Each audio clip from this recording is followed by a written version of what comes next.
Hello viewers, আসসালামু আলাইকুম। NN bike gallery আপনাদের জন্য নিয়ে চলে আসলো মাত্র 1 মাস বয়সে একটা এসএফ। আপনারা দেখে বুঝতে পারছেন, মাত্র আমাদের শোরুমের সামনে নিয়ে এসে আমরা দাঁড় করালাম। এখন পর্যন্ত গাড়ি ওয়াশ করা নেই এবং গাড়ি কোনো কিছু করা নেই, গাড়িতে ধুলা পড়ে আছে। আপনারা দেখে বুঝতে পারছেন গাড়িটা খুবই ফ্রেশ অবস্থায় আছে, একেবারে নতুন গাড়ি। যারা কিনা নতুন গাড়ি কেনার চিন্তা ভাবনা করছেন, শুধুমাত্র তাদের জন্য।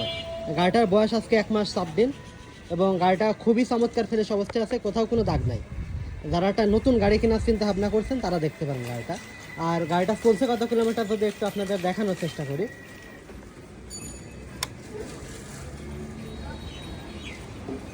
গাড়িটা চলছে 1228 কিলোমিটার জেনুইন। কেউ যদি মিটার টেম্পারিং প্রমাণ করতে পারেন তার জন্য গাড়িটাই ফ্রি দেওয়া হবে। যারা এই ধরনের ফ্রেশ টাইপের নতুন একটা গাড়ি নিতে চান এসে, তারা আমাদের সঙ্গে যোগাযোগ করতে পারেন। আর আপনারা ইতিমধ্যে সকলেই জানেন, এনএন বাইক গ্যালারি সবসময় আপনাদের স্বার্থে সবসময় ফ্রেশ টাইপের গাড়িগুলো বিক্রয় করে থাকে। আর ফ্রেশ টাইপের গাড়ি বিক্রয় এবং ক্রয়ের জন্য একমাত্র সমাধান আমাদের এনএন বাইক গ্যালারি। তাই দেরি না করে আজই চলে আসেন আমাদের এনএন বাইক গ্যালারিতে। আর এনএন বাইক গ্যালারির লোকেশন আসুন আন্নটগর মোড়, স্টেশন রোড, আলমডাঙ্গা, চুয়াডাঙ্গা। তাই আমাদের স্টক কিন্তু খুবই সীমিত, তাই এই ফ্রেশ টাইপের গাড়িতে নিতে আজই চলে আসুন। ধন্যবাদ, আসসালামু আলাইকুম।